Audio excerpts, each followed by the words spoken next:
You can grab from the common heap. That's, it's 100% for your own consumption. So that's a real problem. It's an obvious problem. Who's going to take out the garbage in social society?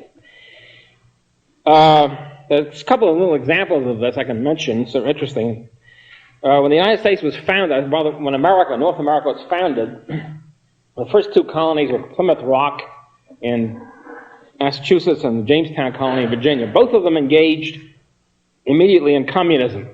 I'm using communism in a small c, in other words, a philosophic sense. In other words, they both had a communal, they were run by a corporation from England, and everybody, there was no private property, everybody was supposed to contribute to the common heap, whatever grain he grew and all that sort of stuff, and then take whatever he needed from the common store. They engaged in a pure communist system. Not only didn't it work, but everybody was starving as a result.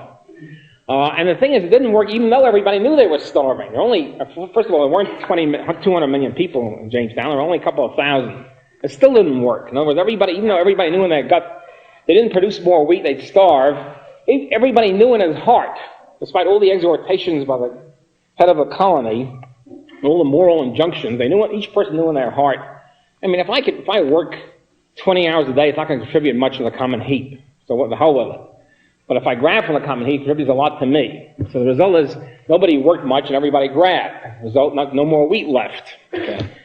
So we had a fundamental situation where both in Jamestown and in Plymouth Rock, the colony almost died out from starvation. Finally, driven to the in extremis, even though it went against their ideological preconceptions, the heads of the governors of Plymouth colony and Virginia said, well, gee, I'm sorry, folks. They use much more elegant 17th century language. I'm sorry, folks. I guess we have to have private property. And we will now have every person having 30 acres or whatever it is.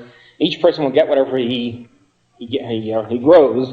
And bingo, presto, changeo, the colony flourished, starvation was over, and everybody was prosperous.